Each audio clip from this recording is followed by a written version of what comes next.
Hi hello नमस्कार सगळ्यांना. मी अंजली. माझ्या चॅनलवरती तुम्हा सर्वांचं खूप खूप स्वागत आहे. अधिक महिना सुरू होऊन जवळजवळ 1 महिना होत आले, म्हणजे 15 दिवस तर निघून गेलेत. बट आम्ही ठरवलं होतं की आपण जाऊया एक दिवस अक्कलकोटला, बट वेळ भेटला नाही आहे. मग आज संडे होता. संडेला नाईटलाच आम्ही निघालेलो आणि मग सोमवारी आम्ही सकाळी पोहोचलो. तिथं पोहोचल्यानंतर मग आम्ही थोडंसं एक रूम घेतली. तिथं थोडासा आराम केला 4-5 तास आणि मग म्हणजे 2-4 तास आणि त्यानंतर मग तिथून आंघोळ वगैरे करून फ्रेश होऊन आम्ही गेलो मंदिरात.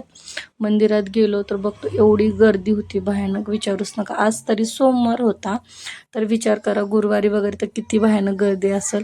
तर गर्दीचं कारण माहितीच आहे, कारण स्वामींचे भक्तच तेवढे आहेत. कारण माझा तर खूप जास्त विश्वास आहे, त्यामुळेच मला असं वाटतं की मी सारखं जावं. जर गुरुवारी पॉसिबल झालं तर जर गुरुवारी जावं, पण ते पॉसिबल होत नाही कारण राहायला आम्ही खूप लांब आहे. अक्कलकोट आपल्यापासून खूप लांब आहे. तर मग मी जर वेळेस मला जसं जमल तसं पुण्यामध्ये जे मठ आहे स्वामींचा मी तिथं जात असते. मंदिर बघू शकता, एवढं प्रसन्न वाटतं मंदिरात गेल्यानंतर. मला वाटतं एक मी 5-6 महिन्याखालीच येऊन गेलेली आहे इथे आणि मग परत आले. जसा योगायोग, जसं आपल्या नशिबात जेवढं लिहिलेलं असेल त्या मानाने आपल्याला तेवढंच स्वामींच्या चरणी यायला आपल्याला वेळ भेटतो, किंवा आपल्या जेवढं नशिबात लिहिलं तेवढंच आपल्याला हे होतं. तर असो, बघू शकताय गर्दी केवढी आहे. आणि आतमध्ये तर काय ते लोक व्हिडिओ वगैरे काढू नाही देत, कारण तिथं स्पष्ट लिहिलेलं पण आहे आणि तिथे मोबाईल काढायला अलाउड पण नाही आहे. आणि मग मी बाहेरनंच थोडासा व्हिडिओ घेतला. त्यानंतर दर्शन करून बाहेर आलो. बाहेर आल्यानंतर मग परत व्हिडिओ घेतला आणि मग काय तिथं गेल्यानंतर मला सुचतच नव्हतं व्हिडिओ वगैरे काय घ्यायचं. अजून व्हिडिओ होते पण ते डिलीट झाले. बांधलेले वगैरे नॉट वगैरे नाही का, आपण तिथं नॉट वगैरे बांधतो त्या झाडाच्या इथे, ते खूप छान व्हिडिओ होते पण माझ्याकडे होते ते डिलीट झालेत.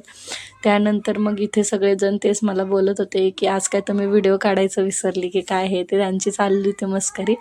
बट मी म्हटलं नाही, असं नाही होणार. मला आज कंटाळा आलाय म्हणजे मी नाही काढू शकले घाई म्हणजे सगळं इकडून इकडून धावपळ आवरावर. त्यानंतर माझ्या ड्रेसचा कलर कसा वाटतोय मला नक्की सांगा. फर्स्ट टाईम मी या कलरचा ड्रेस घेतलेला आहे. माझ्याकडे सगळे कलर वापरून झालेत. मग म्हटलं की हा थोडासा युनिक आणि नवीनच आहे कलर, काहीतरी म्हणजे वेगळं, माझ्याकडे नाही आहे हा कलर, त्यामुळं मग मी तो घेतला. त्यानंतर मग आम्ही आता निघालो परत, कारण आम्हाला निघायचं इथून माझ्या मम्मीच्या घरी. तर इथून माझ्या मम्मीच्या घरी जायला मला जवळजवळ 1 ते 1.5 तास लागणार होतं. 1 ते 1.5 तासाचा रस्ता आहे. तर आम्ही सगळेजण गेलो तिकडं, कारण माझ्या मम्मीनं आम्हाला अधिक मासाचं धोंडी जेवण केलं होतं. आमच्या साईडला याला धोंडी जेवण म्हणतात. तर मग मम्मीनं एवढी तयारी करून ठेवलेली की मग आम्ही 3 वाजता गेलो आणि 5ला लगेच रिटर्न निघलो. मम्मी तर एवढी नाराज झाली, तिला असं वाटलं की आम्ही राहू, आणि तो राहिला आणि मी कुठंच राहिले नाही, म्हणजे इथे पण नाही आणि सासरी पण नाही. कारण लगेच आम्हाला रिटर्न निघायचं होतं. आम्ही आधीच ठरवून आलो होतो की लगेच वापस जाऊया. मग त्यानंतर इथं मम्मीनं आम्हाला पोशाख वगैरे सगळं केलं आणि त्यानंतर मम्मीची ओटी वगैरे भरून निघालो.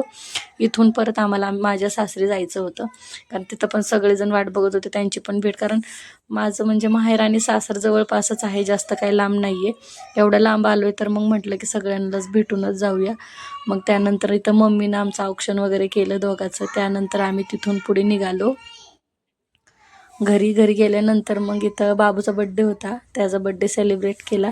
थोडा वेळ थांबलो आणि मग इथून परत आम्हाला निघायचं. तर माझ्या मम्मीने जे आमच्या दोघांसाठी अधिक महिन्याचं जे गिफ्ट घेतलं होतं ते होतं हे, ह्यांच्यासाठी रिंग होती आणि ही माझ्यासाठी जोडवी.